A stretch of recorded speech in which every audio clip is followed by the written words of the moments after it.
Catholic photography. Be renewed by the Catholic faith.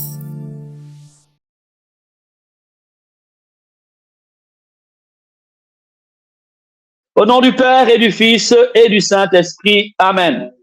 Fais avec moi ce signe de croix au nom du Père et du Fils et du Saint-Esprit. Amen. Une fois de plus, au nom du Père et du Fils et du Saint-Esprit. Amen. C'est avec ce signe que tout chrétien qui se respecte commence la prière et finit la prière. Ce signe est un signe d'identification des chrétiens, catholiques, orthodoxes, tout chrétien catéchisé, à qui a été initié à la foi chrétienne, commence toujours sa prière par le signe de croix, son culte par le signe de croix, et il finit sa prière par le signe de croix. Au signe de croix, les saints ont chassé puissamment les démons. Le signe de croix est une confession extraordinaire de notre foi chrétienne, une synthèse, un résumé des grandes et principales valeurs de notre foi chrétienne. Rien que par le signe de croix, tu annonces au ciel et à la terre que tu es croyant. Tu annonces et proclames à la face du ciel, des mondes visibles et invisibles, que tu es chrétien. Et tu leur dis quel est le contenu de la foi. Car en traçant sur toi le signe de la croix, tu dis que tu crois en un Dieu vivant qui est un, mais trine, un seul Dieu, composé de 3 personnes, celle du Père, celle du Fils, celle du Saint-Esprit, 3 personnes inséparables, 3 personnes indissociables, 3 personnes sont un et une unique divinité, un seul Dieu. Voilà ce que tu fais lorsque tu fais le signe de croix. Lorsque tu fais le signe de croix, tu confesses que le Fils, la personne du Fils éternel du Père, s'est faite chair. Donc tu proclames Noël, tu proclames la nativité de Dieu, tu annonces à la face de la terre que Dieu s'est fait chair, car par la croix, car par le signe de la croix, tu annonces la mort de Jésus. Donc rien qu'avec le signe de la croix, tu annonces 2 vérités essentielles, le mystère de la naissance du Christ, donc le mystère de l'incarnation et le mystère de la rédemption. Tu as été lavé par le sang de Jésus, mais ce sang de Jésus qui te lave, ce sang de Jésus qui a coulé pour toi sur le bois de la croix est le sang du Dieu vivant fait homme. Le sang de Dieu dans son humanité. Donc tu confesses que tu crois en Dieu, Père, Fils et Saint-Esprit. Tu crois en la Trinité très sainte. Tu crois en un Dieu qui est communion de grâce et d'amour, communion de vie et de lumière, communion éternelle. Non pas un Dieu solitaire, mais un Dieu amour. Non pas un Dieu, égoïste, égocentrique, mais un Dieu communion d'amour, un Dieu harmonie d'amour, un Dieu qui est communauté de vie éternellement et débordement de vie. Tu confesses tout cela, et en confessant tout cela par le signe de croix, tu es en train de dire que tu n'es ni un musulman ni un juif. Tu es un chrétien, quelqu'un qui croit en Jésus-Christ et qui, par Jésus-Christ, a accès à l'intimité de Dieu, qui a accès au mystère de la divinité, qui est Père, Fils et Saint-Esprit. Et tu confesses que tu as toi-même été marqué par ce sang, tu as été sauvé par ce sang, que ce sang est le prix de ton rachat, que ce sang est la source de la vie nouvelle que tu reçois en Jésus, que ce sang est la source de peu de bénédictions que tu reçois dans le Seigneur Jésus-Christ. Amen. Bien-aimés, voilà donc, par ce petit signe que nous faisons, nous lançons un message puissant au monde visible et invisible, même si nous le faisons machinalement, banalement. Voilà pourquoi je vous ai fait commencer cet enseignement par le signe de croix. Et le chrétien finit, un peu comme quand vous ouvrez votre téléphone, vous mettez un clic, à la fin de votre connexion, vous mettez un clic, ou alors vous mettez un code, et à la fin, vous codez. Lorsque vous faites le signe de croix, vous ouvrez votre prière, et quand vous finissez avec votre signe de croix, vous fermez votre prière. Ce n'était qu'une parenthèse pour nous aider à comprendre les symboles de la foi, les signes de la foi. Alors, le message de ce soir, vivre, c'est se donner. Vivre, c'est se donner. En d'autres termes, nous voulons nous aider, vous aider, nous entraîner à comprendre qu'il n'y a pas de vie sans don de soi. Dieu lui-même se donne. Dans l'évangile, selon Saint Jean au chapitre 15, le verset 13, il est écrit, nul n'a de plus grand amour que de donner sa vie pour ses amis. Nul n'a de plus grand amour que de donner sa vie pour ses amis. La vie, telle qu'elle se manifeste en Dieu, est un don. La vie, telle qu'elle nous est manifestée en Jésus, est un don. La vie, telle qu'elle se manifeste à nous, telle que nous la recevons comme un don. Dire que la vie est un don, c'est dire que la vie est un cadeau immérité, un cadeau quelque chose que tu n'as pas acheté, un cadeau quelque chose qui t'a été généreusement octroyé, un cadeau quelque chose dont tu bénéficies sans aucun effort, sans aucun mérite, sans en avoir, pris les moyens. Un cadeau, c'est-à-dire quelque chose que tu as reçu. Un cadeau, c'est-à-dire que quelque chose qui mérite la gratitude, de la reconnaissance, qui mérite du remerciement ou des remerciements. Un cadeau. Voilà ce que tu es. Avant toute autre forme de prétention, avant toute forme de définition, avant toute forme de valorisation de soi-même, qui es-tu? Eh bien, tu es un don. Un don. Ta vie est un don. Don que tu as reçu de ton père et de ta mère. Et ultimement, don qui vient de Dieu. Tu es un don, un cadeau. Tu as de la valeur aux yeux de Dieu, comme tu as de la valeur aux yeux de tes parents. Et même si tu n'avais point de valeur aux yeux de tes parents, tu es un don, un cadeau, un présent. Tu es cela aux yeux de Dieu. Alors, en disant cela, nous sommes donc en train de nous situer dans l'orbite du don, dans l'orbite de la générosité. Tout ce que nous possédons, mes bien-aimés, n'a de valeur et ne trouve en réalité du poids, de la richesse, de la valeur au regard de Dieu que si nous en faisons un don, si nous l'inscrivons dans le mystère du don. Parce que Dieu est don. Dieu se donne. Dieu nous a donné la vie. Et au-dedans de lui-même, Dieu se donne. Le Père se donne au Fils. Le Fils se donne au Père dans un retour d'amour. Et les deux se donnent mutuellement l'un à l'autre dans la personne vivante de l'Esprit Saint. Et c'est ce débordement de vie qui se manifeste dans la création. La création tout entière n'est rien d'autre qu'un don, une émanation de l'amour, de la bonté, de la tendresse, de la générosité divine. Dieu est tellement généreux. Dieu est tellement merveilleux. Regarde la création. S'il nous est donné de compter le nombre d'étoiles dans le ciel, c'est des milliards d'étoiles. On a envie de dire quel gâchis. Si nous pouvions regarder les plantes qu'il y a dans la forêt, il y a un tel foisonnement. Nous qui habitons sur l'équateur, nous le savons. Il y a une telle luxuriance. Si nous pouvions regarder toute la vie qui fourmille dans la terre, sous la terre, et toutes ces bêtes, tous ces insectes, toutes ces bestioles, il y a une telle générosité. Si nous pouvions compter les espèces animales, elles sont nombreuses, une telle générosité. Si nous pouvons compter les espèces aquatiques, il y en a de toutes les couleurs, de toutes les formes, de toutes les beautés, de toutes les goûts et de toutes, les manifestations. Tout cela n'est rien d'autre qu'une manifestation extraordinaire de la bonté divine. La création est un don que Dieu nous a fait et tu n'es rien d'autre toi-même qu'un don.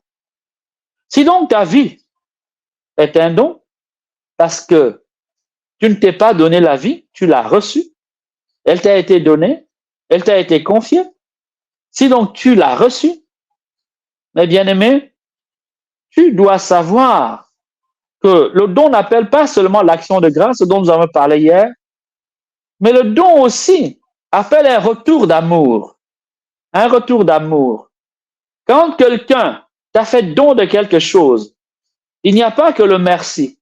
Le merci, le remerciement, le sentiment de gratitude que tu as dans son âme est déjà une première expression de ta reconnaissance. C'est un premier pas qui te connecte au don qu'il t'a fait. Si tu ne reçois pas ce don, tu ne diras pas merci. Si tu n'apprécies pas à sa juste mesure ce don, il te sera difficile de dire merci. Si tu es fermé, si tu ne prends pas connaissance de la valeur du don, il te sera difficile de dire merci. Mais bien aimé, si le merci est donc un premier pas dans la réception du don, mais bien aimé, et si Dieu est don, et si notre vie existe comme un don de Dieu, comme un cadeau de Dieu, ben nous devons comprendre que notre vie ne peut pas se réaliser en dehors de la générosité, en dehors du don de soi. Dis amen, dis amen, dis amen, dis amen. Ta vie ne peut pas se réaliser sans un don de toi-même. Tu te réalises, tu grandis, ton être grandit intérieurement, ton être grandit spirituellement, non seulement en recevant la vie que Dieu t'a donnée, en recevant l'amour que Dieu te donne, parce que quand quelqu'un donne, c'est une forme d'amour. Partager est une forme d'amour. Faire à quelqu'un le don de quelque chose n'est rien d'autre qu'une expression de l'amour, une expression de la générosité. Elle est une forme d'amour, la générosité. Eh bien aimé, si tu es donc amour, si tu existes comme un être donné à lui-même par Dieu à travers tes parents, papa et maman, ta vie se réalise, ta vie s'accomplit lorsqu'à ton tour tu peux te donner. Lorsqu'à ton tour tu peux te donner. L'Éternel est Dieu de vérité. Il est un Dieu vivant. Il est un roi éternel. Jérémie 10, 10. L'Éternel, le Dieu de vérité, est aussi un Dieu qui se donne. Un Dieu qui se donne. Un Dieu qui nous donne. Un Dieu qui nous donne à nous-mêmes. Et donc aussi un Dieu qui nous invite à donner.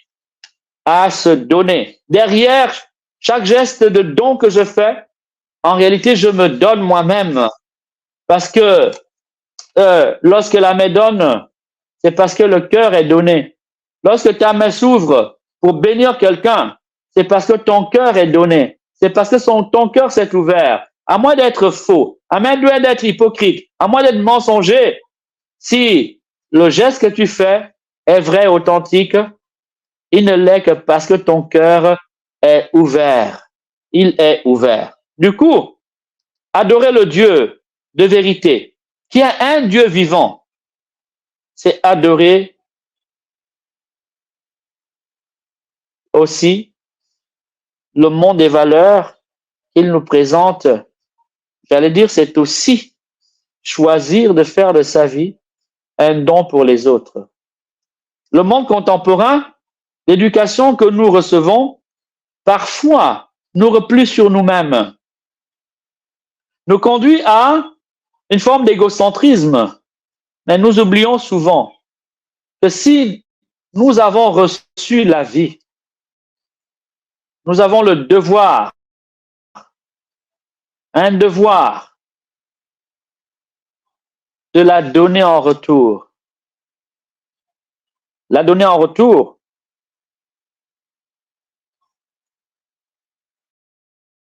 c'est, mes bien-aimés, refuser toute opposition, tout ce qui peut nous opposer, tout ce qui peut s'opposer à la vie. Tout ce qui peut nous opposer à la vie. D'abord, qu'est-ce qui nous oppose à la vie? C'est toutes les manières de donner la mort. Toutes les manières, toutes les attitudes, tous les comportements, toutes les manifestations liées à nos choix et qui ne sont pas des choix de vie, mais des choix de mort. Amen, amen, amen, amen. Seigneur, sois béni. Seigneur, sois loué. Seigneur, sois glorifié. Seigneur, sois magnifié. Seigneur, que ton nom vienne à nous. Seigneur, que ton nom nous habite. Seigneur, que ton nom soit dans nos cœurs. Seigneur, que ton nom soit dans nos âmes. Seigneur, que ton nom soit dans notre esprit. Seigneur, que ton nom soit en nous, gravé dans nos cœurs et dans nos corps. Dis amen, dis amen, dis amen, dis amen. Dis amen. Mais bien aimé, la vie humaine ne prend tout son sens que si elle est ouverte au don, que si elle est un retour d'amour, si elle est un retour vers les autres. Et pour cela, j'aimerais d'abord lire un texte de la parole de Dieu. J'aimerais que nous lisions un texte de la parole de Dieu. Et avec ce texte, nous allons aller dans Éphésiens 5, le verset 1 jusqu'au verset 13. Écoutons ensemble. Imitez Dieu. Puisque vous êtes des enfants qu'il aime, vivez dans l'amour, comme le Christ nous a aimés et s'est livré lui-même à Dieu pour nous, en offrant des victimes comme un parfum d'agréable odeur. Je reprends. Imitez Dieu. Puisque vous êtes des enfants qu'il aime, vivez dans l'amour, comme le Christ nous a aimés et s'est livré lui-même à Dieu pour nous, en offrande et victime, comme un parfum d'agréable odeur, de débauche d'impudicité, quelle qu'elle soit, de cupidité. Il ne doit même pas être question parmi vous. Cela va de soi pour les saints. Pas de propos grossiers, stupides ou scabreux. Cela est inconvenant. Donnez-vous plutôt à l'action de grâce. Car sachez-le bien, le débauché, l'impur, l'accapareur, idolâtre, cet idolâtre sont exclus de l'héritage dans le royaume du Christ et de Dieu. Que personne ne vous dupe par de spécieuses raisons. C'est bien pour cela, c'est bien tout cela qui attire la colère de Dieu sur les rebelles. Ne soyez donc pas leurs complices. Autrefois, vous étiez ténèbres, maintenant vous êtes lumière dans le Seigneur. Vivez en enfants de lumière. Et le fruit de la lumière s'appelle la bonté, la justice, la vérité. Le fruit de la lumière s'appelle la bonté, la justice et la vérité. Le fruit de la lumière s'appelle la bonté, la justice et la vérité. Eh bien aimé, j'aimerais m'arrêter là. J'ai lu ce texte pour d'abord que nous comprenions une chose. C'est que notre vie ne se réalise qu'en référence à Dieu lui-même. Parce que c'est Dieu qui nous a créés. Parce que Dieu nous a créés. Et comme l'enseigne la Bible, les textes sacrés, Dieu nous a appelés à lui ressembler. Si Dieu nous a appelés à lui ressembler, et que Dieu se donne, que Dieu, le Dieu vivant, est celui qui se donne, celui qui s'est donné à nous, qui nous a donné la vie et qui nous la redonne en Jésus-Christ, eh bien notre vie ne peut s'accomplir, notre vie ne peut devenir similaire, notre vie ne peut ressembler à Dieu que si à notre tour, nous l'inscrivons dans la logique du don de soi. Si nous en faisons une manifestation habituelle de générosité et de bonté, imitez Dieu puisque vous êtes des enfants qu'il aime. Vivez dans l'amour comme le Christ nous a aimés et s'est livré lui-même. Dans ce texte, on nous montre bien que non seulement Dieu, par la création, nous donne la vie, mais en Jésus-Christ, il nous manifeste où se trouve en réalité on peut dire, le sens profond de la vie. Parce que en Jésus, que nous devons imiter, il nous apprend à aimer et il nous montre que pour aimer, nous devons nous offrir. Nous devons faire de notre vie un parfum d'agréable odeur. Un parfum d'agréable odeur. Et ce parfum d'agréable odeur, mes bien-aimés, doit consister pour nous à vivre en enfants de lumière. Nous sommes des enfants de la lumière. Regardez, le propre de la lumière, c'est de se diffuser. La lumière se répand.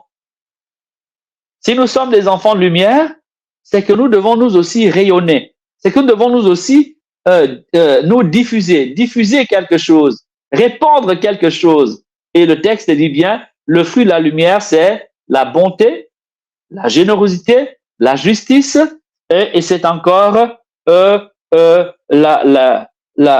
vérité.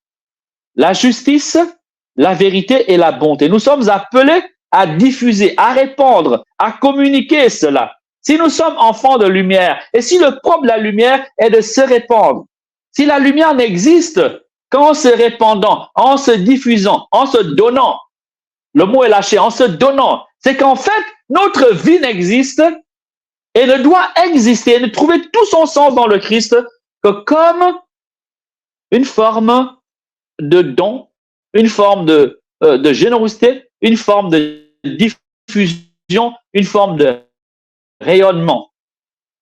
Du coup, être chrétien, mais être aussi tout simplement humain, mais bien aimé, c'est d'abord être quelqu'un qui est capable de donner et de se donner. Être quelqu'un qui est capable de partager et de tendre la main. Être quelqu'un qui est capable de bénir les autres. Nous sommes dans le même registre. Ta vie n'est une bénédiction que parce que tu bénis les autres. Tu n'es béni de Dieu que parce que tu bénis les autres. Certes, Dieu t'a fait le don de la vie, mais tu ne te réalises qu'en imitant Dieu. Tu ne te réalises qu'en te rapprochant de la source de ton être. Or, cette source-là existe comme l'être qui donne et qui donne à tous les qui existent l'existence, la vie et l'être.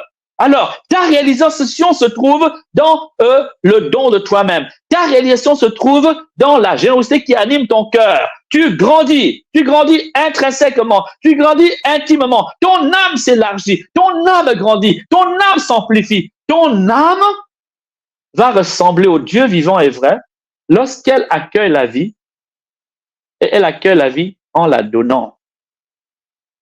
Tu donnes la vie lorsque tu sèmes la joie autour de toi. Tu donnes la vie lorsque tu consoles quelqu'un qui est triste. Tu donnes la vie lorsque tu encourages quelqu'un qui n'a plus la force d'avancer. Tu donnes la vie lorsque tu partages avec celui qui a faim. Tu donnes la vie lorsque tu es capable de relever celui qui était couché. Tu donnes la vie lorsque tu es capable de bénir celui qui avait été maudit. Tu donnes la vie lorsque finalement tu es capable d'une vie pour les autres. Je reprends parce que l'image est belle. La lumière se diffuse. Elle n'existe qu'en se diffusant. Allumez une lampe, vous verrez que la lampe ne se garde pas. La lumière ne se garde pas. Une fois que vous avez allumé une lampe, la flamme va se répandre. Elle va dégager sa lumière. Elle va envoyer ses rayons partout. L'enfant de lumière, ce n'est pas celui qui mène une vie recroquevillée sur les choses. Ce n'est pas celui qui vit en bocal. Ce n'est pas celui qui vit dans sa coquille. Ce n'est pas celui qui vit, j'ai envie, dans une carapace d'escargot, de tortue, et qui veut ramener le monde entier à lui, qui veut être idolâtré, adoré. C'est du satanisme. Non. L'enfant de Dieu, c'est celui qui diffuse la lumière.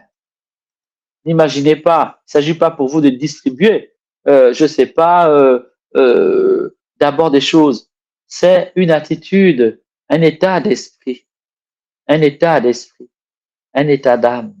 C'est là que tu te réalises. C'est là que tu te réalises. Vous voyez, comme le dit le texte que nous venons de lire, nous devons non seulement, donc, en fait, nous donner comme le Christ s'est donné lui-même. Il nous a aimés. Il s'est livré. On pourrait traduire, il s'est livré lui-même par il s'est donné lui-même. Il est devenu lui-même une offrande. Sa vie est devenue une offrande. D'ailleurs, quand on regarde la vie du Christ, il a passé tout son ministère à servir les autres et non à se servir des autres. Il a passé tout son ministère à bénir, à diffuser la lumière, à dévoiler le royaume des cieux, à manifester la lumière céleste. Bien-aimé, si tu m'entends, dis Amen. Si tu m'entends, dis Amen. Si tu m'entends, dis Amen. Quand tu pardonnes aussi à ton ennemi, mais bien-aimé, tu ne fais et remplis que ton office d'enfant de Dieu. Regardez dans le Notre Père, pardonne-nous nos offenses, comme nous aussi nous pardonnons. Voyez, c'est la logique.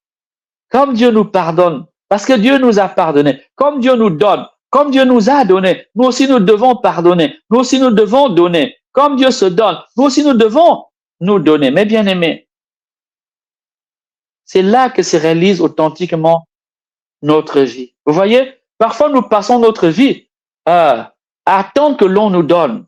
Et souvent nous passons notre vie à nous plaindre des autres, de ce que les autres ne nous donnent pas. Il est bon parce que l'homme vit aussi de ce qu'il reçoit. Tu n'existes que comme un don, un étang donné à lui-même, une vie donnée à elle-même. Tu as reçu ta vie de Dieu par tes parents. Tu as reçu ta vie immédiatement par tes parents. Tu es un cadeau. Oui, mais tu ne peux pas t'arrêter seulement à recevoir. Tu dois aussi donner. Tu dois diffuser autour de toi. Tu dois rayonner autour de toi. Tu dois répandre. Comme Dieu répand à profusion dans la création, toutes sortes de bienfaits, toutes sortes de bonnes œuvres. Vous voyez? Entrer dans une nouvelle année, c'est aussi se fixer ce cap-là. Il y a des challenges qui t'attendent. Peut-être un travail, un nouveau travail à commencer. Peut-être une nomination qui t'attend. Peut-être un projet que tu as décidé de lancer. Peut-être un examen que tu dois passer. Tout cela est bon pour la vie de l'homme. Mais essentiellement, mais en profondeur, l'homme ne se réalise pas d'abord en accumulant des choses ou en accumulant des succès.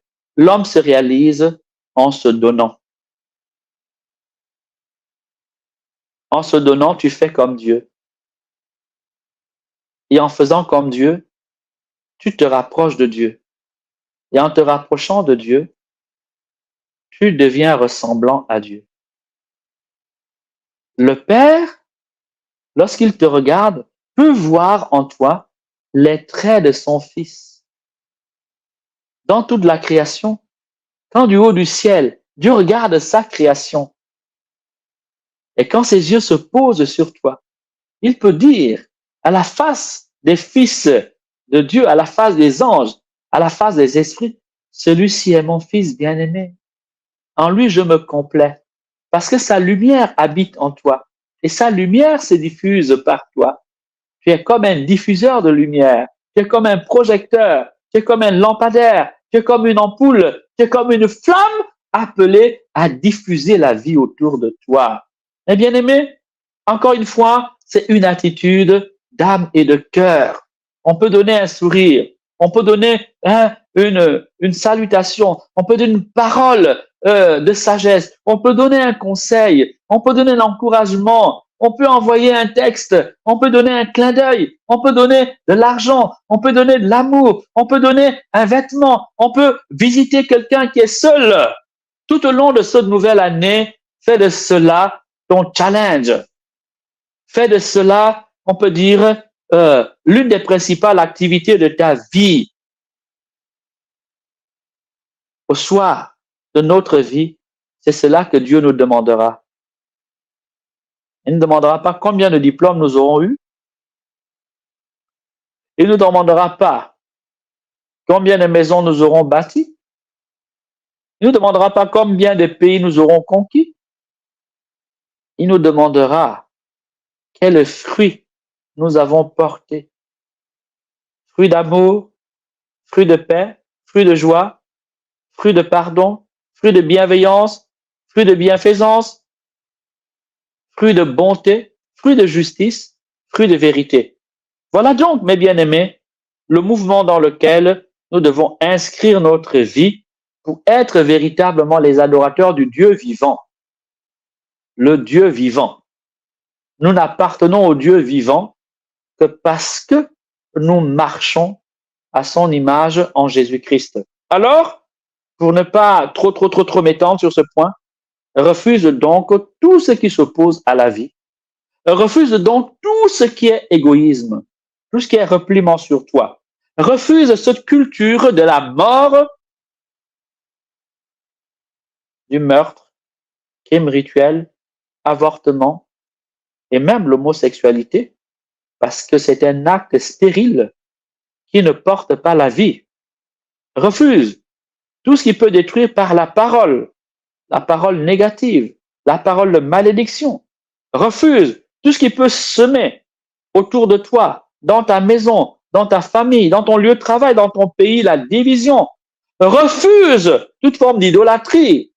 Refuse ce qui n'élève pas Dieu, ne te rapproche pas de Dieu. Refuse une vue de désordre, même le désordre sexuel.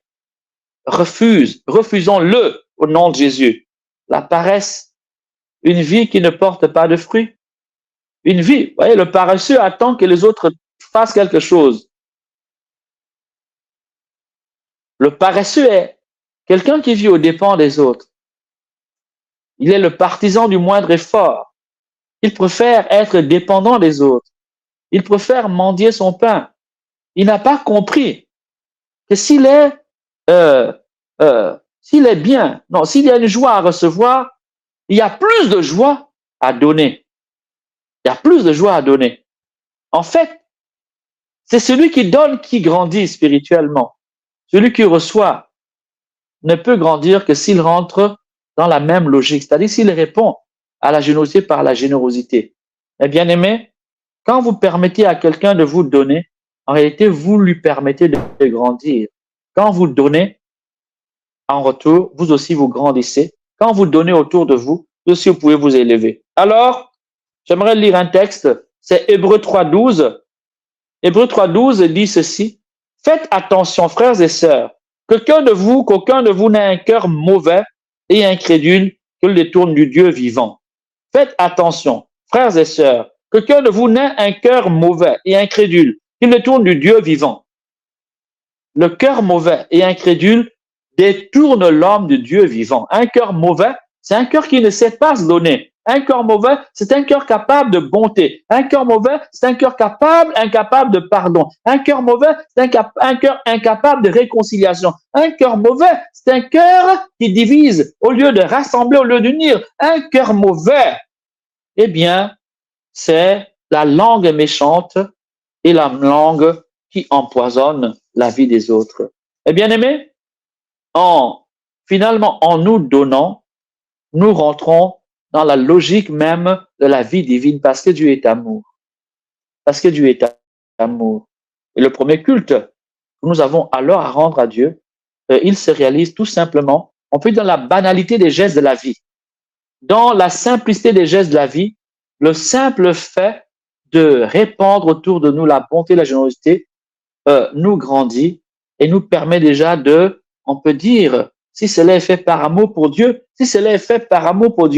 eh bien cela nous permet déjà d'aimer Dieu, d'être proche de Dieu, d'être tourné vers le cœur de Dieu, bien aimé.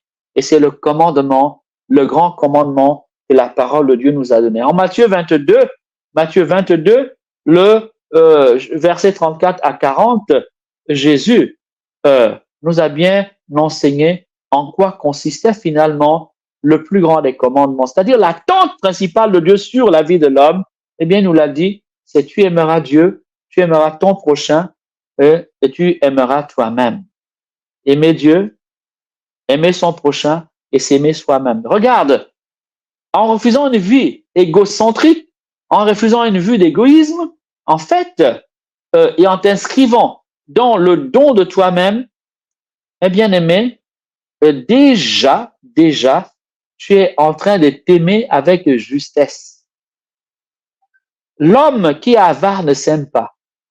D'ailleurs, l'avare peut mourir de faim alors qu'il a de l'argent. L'homme qui veut exploiter les autres, en réalité, ne s'aime pas.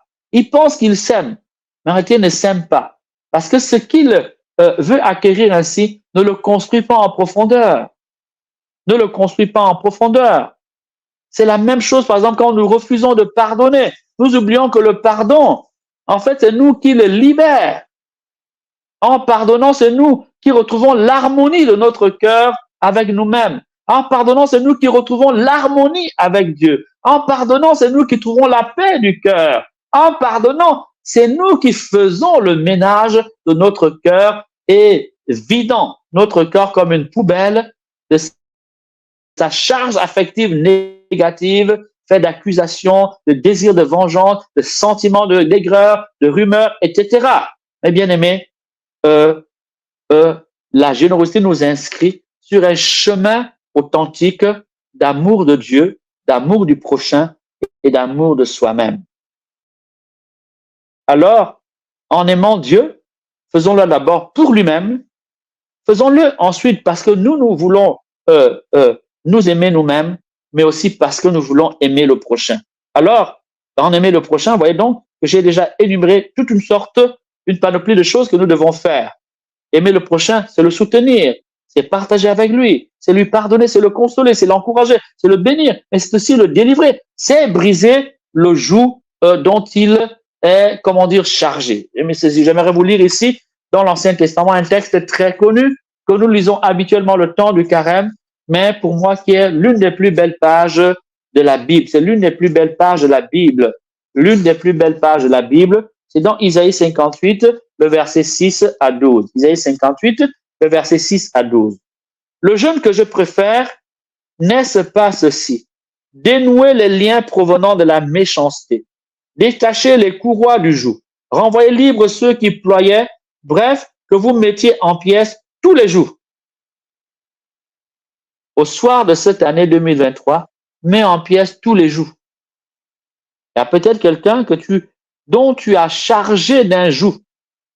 Parole de condamnation, regard de condamnation, jugement serré et sévère, parole dure et amère. Il y a certainement quelqu'un en 2023 sur qui tu as fait poser un joug, un point fardeau.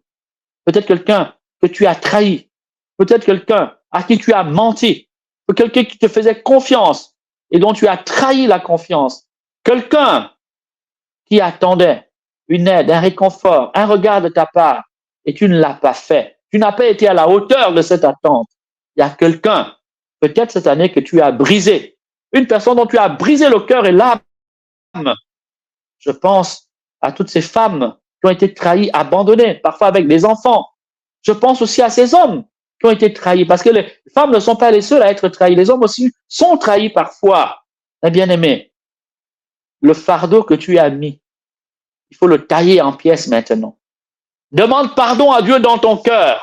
Si tu as brisé un cœur, si tu as fait couler des larmes, si tu as meurtri une vie, si tu as offensé quelqu'un, tu ne peux pas rentrer dans la nouvelle année et y mener une vie de nouveauté sans te défaire de ces jougs, sans ôter les jougs que tu as posés dans la vie des autres. Alors, je continue la lecture.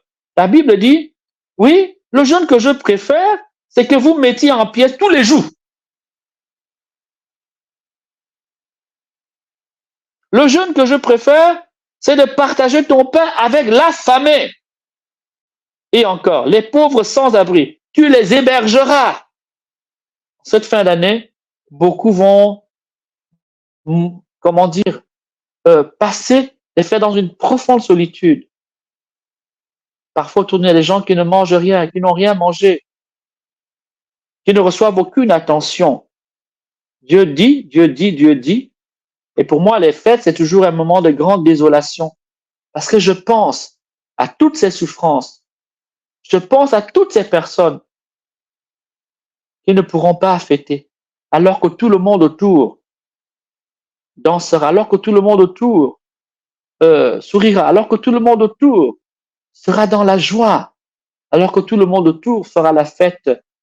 Il y a des hommes, il y a des enfants, il y a des vieillards, il y a des êtres humains comme moi, comme vous, qui seront plongés dans une profonde tristesse, dans une grande solitude.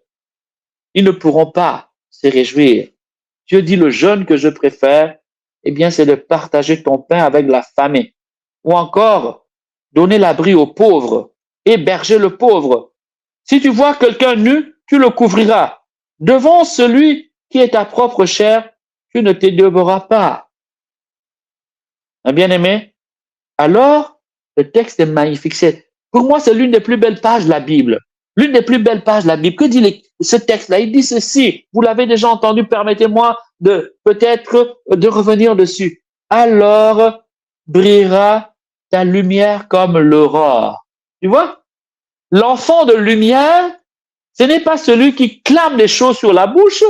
Ce n'est pas celui qui dit Seigneur, Seigneur, Seigneur.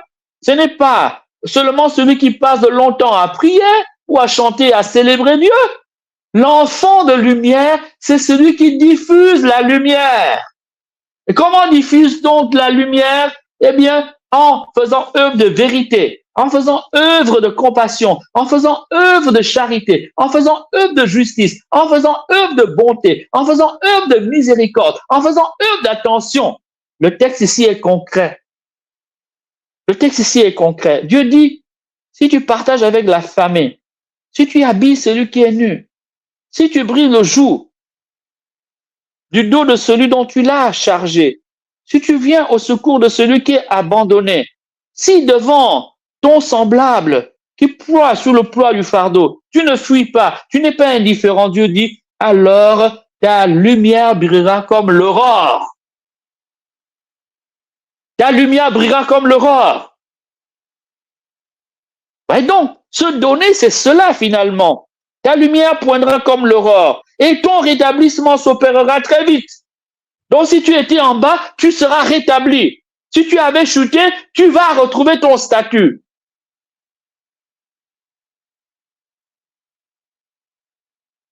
Ta justice marchera devant toi.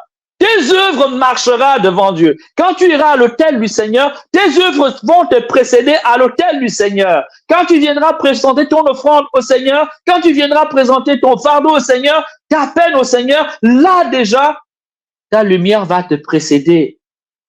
Ta réputation, les œuvres que tu as faites parleront pour toi. Le bien que tu as fait aux pauvres, aux hommes, aux petits parleront pour toi. Le bien que tu as diffusé, répandu, la lumière que tu as répandue autour de toi, elle sera déjà là au pied de l'autel du Seigneur. Elle rendra témoignage pour toi. Le texte est magnifique. Je relis. Alors, ta lumière lèvera comme l'aurore. Ton rétablissement s'opérera très vite. Ta justice marchera devant toi et la gloire du Seigneur sera ton arrière-garde. La gloire de Dieu marchera derrière toi pour te protéger comme une ombre qui t'apporte la fraîcheur, comme une ombre qui te garde des flèches empoisonnées du mauvais, comme une ombre qui te donne la sécurité et l'assurance. Alors tu appelleras le Seigneur et le Seigneur te répondra. Magnifique. Alors tu appelleras le Seigneur et le Seigneur te répondra. Chaque fois que j'enseigne la prière, j'invite les gens, par exemple les neuvaines, à ne pas seulement se contenter de faire des neuvaines, des prières, mais aussi de poser des actes de charité. Parce que la Bible dit, si tu fais tout cela, eh bien Dieu t'entendra. Quand tu vas parler, Dieu va entendre ta voix. Parce que tu entends la voix des faibles, parce que tu entends la voix des miséreux. Tu parleras, tu appelleras et le Seigneur te répondra. N'oublie jamais cela en 2024. Tu parleras et le Seigneur t'entendra. Tu prieras et le Seigneur t'écoutera. Parce que ta lumière aura préparé le terrain pour toi. Parce que ta lumière plaidera pour toi. Elle parlera en ta faveur. Nos œuvres parlent donc pour nous ou contre nous. Oh, est-ce que vous m'entendez? Nos œuvres parlent pour nous ou contre nous. Devant les autres comme devant Dieu. Nos œuvres parlent en notre faveur ou contre nous. C'est cela que la Bible enseigne. Alors, je continue. La gloire du Seigneur sera ton arrière-garde. Alors tu appelleras et le Seigneur répondra. Tu aileras, il dira, me voici. Si tu élimines de chez toi le joug, le doigt accusateur, la parole malfaisante, si tu cèdes à l'affamer ta propre bouchée, si tu rassasies le gosier de l'humilié, ta lumière s'élèvera dans les ténèbres. Ton obscurité sera comme un midi. Sans celle, le Seigneur te guidera en pleine fournaise. Il rassasiera ton gosier, tes eaux, il les cuirassera. Tu seras comme un jardin saturé, comme une fontaine d'eau dont les eaux ne déçoivent pas.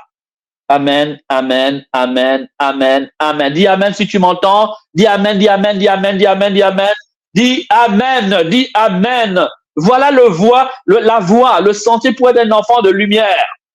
Aujourd'hui, nous avons une spiritualité du spectacle. On pense qu'en fait, être enfant de Dieu, c'est faire de grandes choses. C'est être vu sur les réseaux sociaux. C'est être vu, je ne sais pas. C'est OK. Non, en fait, c'est diffuser la lumière. Je diffuse la lumière. Le chemin est là. Dieu lui-même le dit. Isaïe 58, le verset 1 à 6. Tes œuvres parlera pour toi. Si tu habilles celui qui est nu, tu donnes à manger à celui qui a faim, tu partages avec l'étranger, tu consoles celui qui est abattu, tu relèves celui qui est tombé, tu conseilles celui qui s'est égaré, tu ramènes à toi le pécheur. Alors ta lumière brillera et ta lumière parlera pour toi. Tu élèveras la voix vers le Seigneur et le Seigneur entendra ta voix. Tu parleras et Dieu dira, me voici. Et tu seras appelé le réparateur des brèches. Dis amen, dis amen, dis amen, dis amen. Mais bien aimé, le temps avance, j'aimerais avancer un peu plus. Voyez donc. Mais en disant cela, je ne suis pas en train de dire qu'il ne faut pas penser à soi. Mais justement, C'est la meilleure manière de penser à soi. Parce que ce que tu fais pour les autres, c'est cela qui est en fait ton bien véritable. C'est cela que Dieu compte pour toi au ciel. Et maintenant, tu dois t'aimer de la meilleure des manières. Je vais te donner un petit chemin, après quoi je vais essayer d'arrêter. Alors, s'aimer soi-même, c'est déjà commencer par aimer Dieu. L'amour de soi, quand il est vrai, quand il est juste, quand il est lumineux, pourquoi commencer par l'amour de Dieu pour lui-même? Ensuite, il doit transiter par l'amour du prochain. Mais comme dit l'Écriture, amour du prochain comme toi-même. C'est-à-dire que l'amour de Dieu intègre l'amour du prochain et l'amour de soi. Alors, par amour pour Dieu, je vais chercher à être la meilleure version de moi-même. Dis Amen, dis Amen, dis Amen. Est-ce que tu es sûr que tu as atteint le rêve que Dieu avait pour ta vie? Es-tu sûr qu'en ce soir, tu as pu produire, un peu comme un footballeur qui atteint, comment dire, euh, euh, son plus haut niveau? Es-tu sûr que tu as atteint ton meilleur niveau, ta meilleure forme? Est-ce que tu es au meilleur de tes capacités? Est-ce que tu es au meilleur de tes capacités? Est-ce que tu es au meilleur de ta lumière? Vous voyez, dans le ciel, toutes les étoiles ne brillent pas de la même manière. Il y a des petites étoiles, il y a des grandes étoiles, il y a des petites, il y a des grandes lumières. Ce qui est important, ce n'est pas d'être une grande lumière. Ce qui est important, c'est de briller de toute sa lumière. Ce qui est important, c'est que l'étoile donne toute sa lumière. Ce qui est important, c'est que la lampe donne toute sa puissance. C'est cela que Dieu regarde. C'est comme des lampes, vous avez une lampe de 100 watts, 200 watts, 300 watts, 800 watts, 1000 watts, 2000 watts. Le plus important, ce n'est pas d'avoir 500 watts ou 1000 watts de lumière. Le plus important, c'est que la lampe donne ce qu'elle doit donner. Si elle est faite pour donner du 200 watts, elle doit donner du 200 watts. Si elle est faite pour donner du 1000 watts, elle doit donner du 1000 watts. Parce que si tu donnes du 1000 watts et tu donnes du 300 watts, alors que quelqu'un qui est là a été fait pour donner du 100 watts et il donne du 50 watts, en fait, il t'a battu. Il est plus grand que toi. OK? Donc, parfois, nous passons notre vie à nous épier, nous passons notre vie à nous soupçonner, nous passons notre vie à nous mesurer aux autres, nous passons notre vie à compétir avec les autres, nous voulons montrer que nous sommes les meilleurs, nous sommes plus grands que les autres, nous nous trompons. Ce que nous devons savoir, c'est que nous devons être la meilleure version possible de nous-mêmes. Ce qui est important, c'est de rentrer dans le chemin que Dieu a prévu pour toi comme pour moi. Le chemin de chacun est unique. Il y a de la place pour tout sous le soleil. Le plus important, c'est que chacun occupe et donne la lumière que Dieu attend de lui. Si Dieu attend de toi 300 watts, donne les 300 watts. Tant que tu as 50, 100 watts, ne dis pas, wow, moi je suis bien. Tant que tu n'auras pas atteint les 300 watts, tu seras en dessous du projet de Dieu. Vous voyez que nous, souvent nous comparons inutilement en fait. Parce que si tu as donné 300 watts, tu as donné 100%. Hein? Ta semence a donné 100%. Voilà. Mais si quelqu'un avait du 500 watts, il a peut-être donné 150 watts. Il n'a pas donné, il a donné 50%. Il avait 300 watts, il a donné 150. Il a donné 50%. Alors tu as donné 100%. Qui a apporté plus de fruits? Bien, c'est toi. Bon, inutile. Alors, donc aimer Dieu, c'est aimer son prochain, c'est aimer soi-même. Premier moyen, faisons tout pour être la meilleure version de nous-mêmes. Fais de 2024 l'année où tu vas être la meilleure version de toi-même. Si tu es un père de famille, décide d'être le meilleur père de famille de la terre. Décide-le. N'attends pas que ta femme pleure. N'attends pas que les enfants te menacent. N'attends pas que ton foyer soit divisé. Décide d'être le meilleur père de famille possible de la terre. Donne la meilleure version de père de famille qui soit. Tu seras unique. Si tu es mère de famille, décide d'être la meilleure maman du monde, la meilleure épouse du monde. Si tu es un travailleur quelque part, travaille de telle sorte que si tu pars un jour, tu manqueras. On dira, un homme est passé par là. Une femme est passée par là. Amen. Alors, vous voyez, chercher de la meilleure version de soi-même, ça nous conduit à ne pas perdre notre temps en compétition en rivalité, en esprit de comparaison et de jalousie. Deuxième point, tu veux la meilleure version de toi-même, donc tu veux apprendre à t'aimer toi-même avec justesse comme Dieu le veut, pour mieux aimer les autres et pour mieux aimer Dieu, eh bien, apprends à te discipliner. La discipline, c'est s'imposer des règles personnelles, des règles que l'on va respecter, des règles que l'on va suivre, des règles auxquelles on va obéir pour un but précis. Pour être le meilleur papa possible, le meilleur père de famille, il te faut une certaine conduite. Il te faut un certain don de toi-même. Il te faut certaines habitudes. Tu devras revoir certaines habitudes. Tu devras apprendre à à vivre d'une certaine manière. Tu vas renoncer à des choses pour manifester d'autres choses. Vous voyez, c'est discipliné et donc orienté aussi vers des objectifs. Tu pratiques la discipline en vue de quoi? La discipline toujours en vue d'un but. Donc, ça peut être important qu'en 2024, tu fixes à ta vie des objectifs. Fixe des objectifs. Objectifs réalisables et mesurables. Essaie de voir en 2024 qui tu veux être dans le Seigneur. Quel est le rêve que tu as pour ta vie dans le Seigneur? Quel est le rêve que tu as pour ta vie dans ton pays? Quel est le rêve que tu as pour tes études? Quel est le rêve que tu as, je ne sais pas, pour ton emploi? Quel est le rêve que tu as pour ton business? Il y a le côté humain, il y a le côté spirituel. Quel est le rêve que tu as pour ta spiritualité? Est-ce que tu peux élever le niveau de ta vie spirituelle? Est-ce que tu veux élever ta dimension intérieure et spirituelle sans regarder qui est l'autre, sans te comparer à quelqu'un, sans essayer de voir si tu es plus grand qu'un tel et qu'un autre est plus petit que toi? C'est une perte de temps. Cherche à être la meilleure version possible de toi-même. Voyez, quand un homme donne le meilleur de lui-même, il devient un modèle. Il est une source d'inspiration pour les autres. En 2024, sois quelqu'un qui inspire. Alors, on avait demandé un jour à un petit garçon à qui il voulait ressembler. Petit enfant vivait avec son père et sa mère. Papa était absent, comme beaucoup de pères aujourd'hui sont absents. On demande au petit garçon, tu veux ressembler à qui? Il dit, je veux ressembler à maman. On dit, comment ça? Tu dis, comment tu veux ressembler à ta mère? Il dit, si je veux ressembler à maman. Moi, je comment ça? Il dit, non, quand je suis malade, maman est toujours là. Quand je pleure, il est là. Quand c'est mon anniversaire, c'est elle qui pense à moi. Quand je tombe, je me blesse, elle est la première à voir que je suis blessé. Je veux ressembler à maman. C'est une histoire un peu triste qui valorise le travail de sa mère. Mais je l'emprunte ici pour te faire comprendre ceci. Quand tu donnes le meilleur de toi-même, tu deviens un modèle inspirant pour les autres.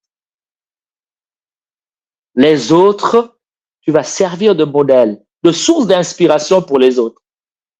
Ne cherche pas à te comparer ou à égaler quelqu'un ou à ressembler. Cherche à être la meilleure version de toi-même. Et quand tu seras la meilleure version de toi-même, tu seras un modèle inspirant. D'autres te regarderont et voudront faire comme toi. Amen, amen, amen, amen. Alors, sur ce chemin, l'homme n'arrive pas d'un coup parce que notre cheminement est fait de tâtonnements. On tombe, on marche, on tombe, on court et puis soudain on perd le souffle, on ralentit, on piétine, parfois on s'enlise. Et si donc il est important que tu apprennes à te corriger toi-même. Il y a des gens qui ne sont jamais capables de reconnaître qu'ils se sont trompés. Apprends à te corriger toi-même. Apprends à relire ta vie pour voir là où tu es tombé, pour voir qu'est-ce qui ne va pas. Un être humain ne peut pas évoluer s'il n'est pas capable de cet examen. Tu ne peux non plus évoluer dans un quelconque domaine si tu ne prends pas la mesure de tes erreurs. Si tu es un boxeur, quand tu perds un combat, tu fais la relecture du combat. Où étaient mes failles? Où est-ce que j'ai raté? Est-ce que je suis assez musclé? Est-ce que le combat était équilibré? Est-ce que je suis faible du point gauche ou du point droit? Est-ce que j'arrive à barrer?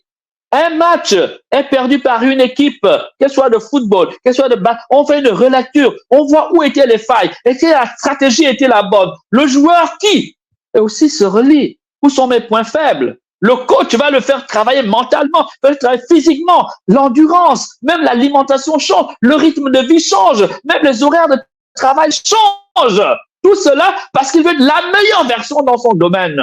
Nous voudrions être des bons chrétiens sans avoir cet esprit sportif, cet esprit de challenge pour notre vie intérieure. Amen.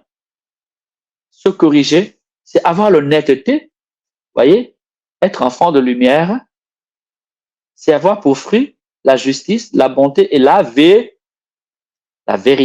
C'est donc faire la vérité sur soi-même. Il y a un lieu ici qui nous aide beaucoup, c'est la confession, à condition qu'on soit vrai à la confession.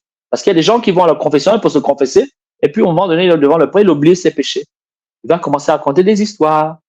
Il est venu dire qu'il a volé un poisson, mais lui va dire que non, il est souvent en retard à l'école, alors qu'il est venu à la confession pour dire qu'il a volé un poisson.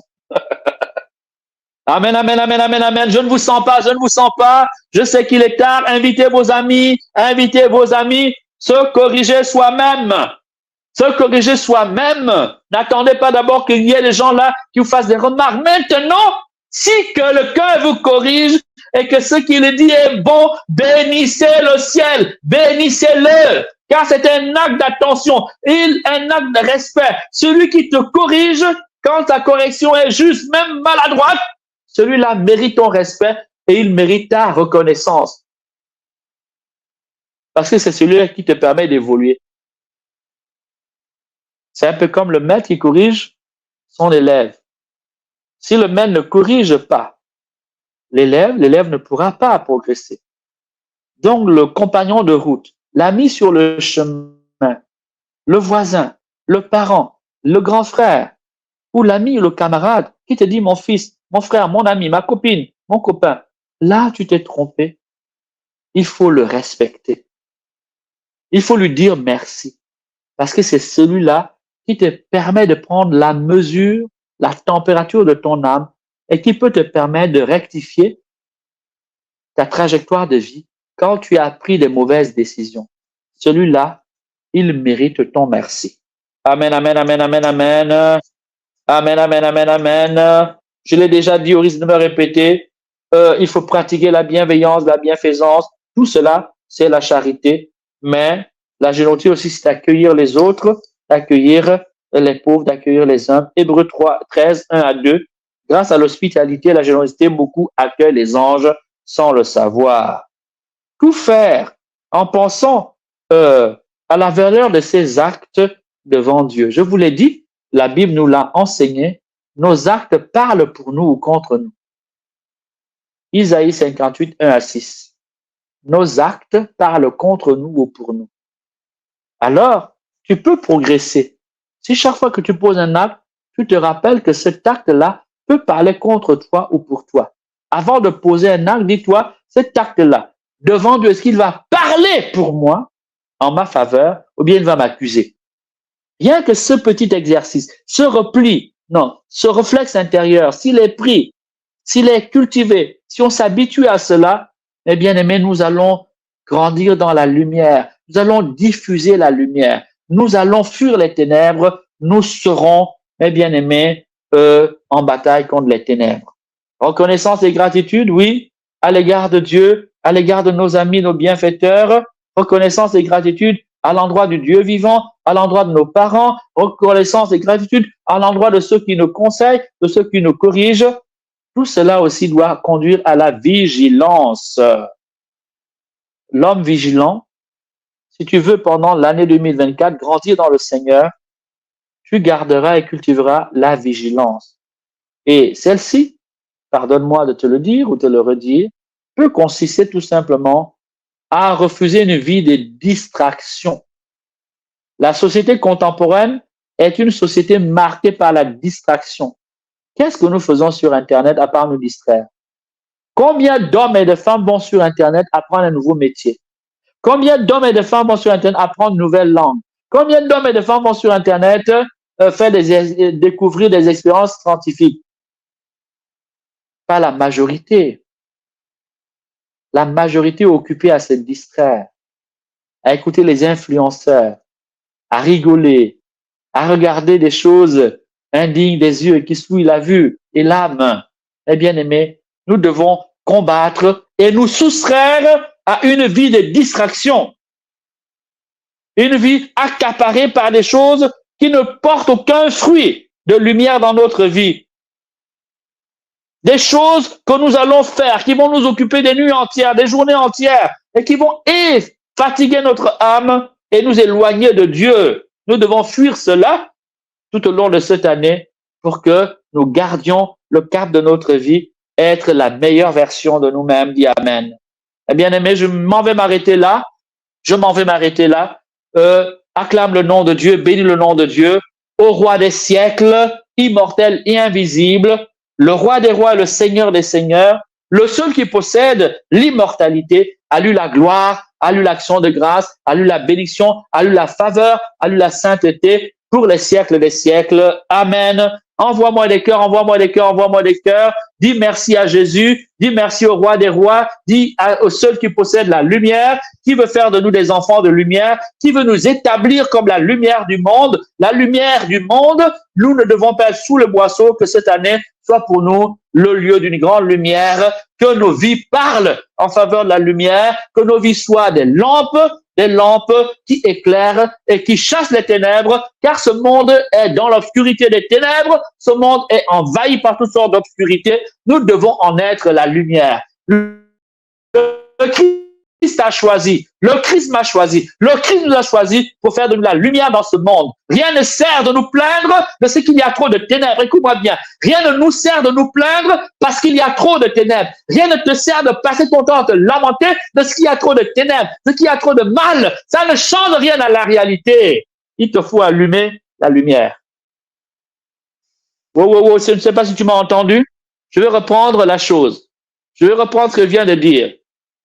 Il est contre-productif de passer tout son temps à critiquer le monde, à critiquer la société, à se lamenter parce que rien ne va. Comme dit un proverbe, rien ne sert de se lamenter de ce que la nuit est trop sombre. Allume plutôt une lumière. Amen, amen, amen, amen, amen, amen. Je ne sais pas si vous m'entendez, je vais le reprendre. Il ne sert à rien de se plaindre de ce qu'il y a trop de ténèbres. Il vaut mieux allumer un feu.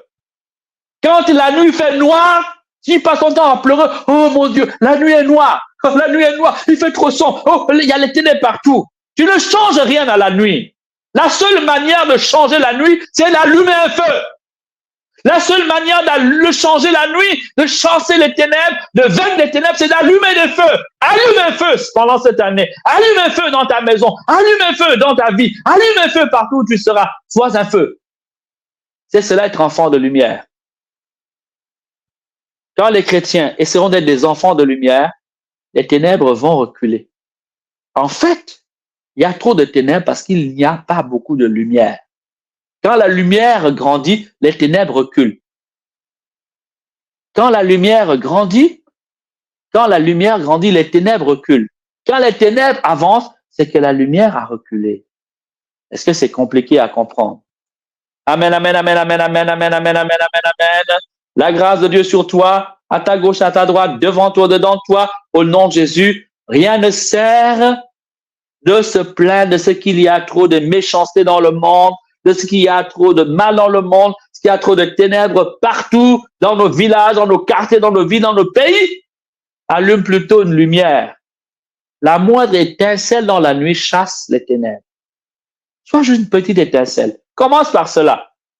Peut-être qu'au soir de cette année 2023, tu estimes que bon, ta vie a été un échec, l'année était un échec.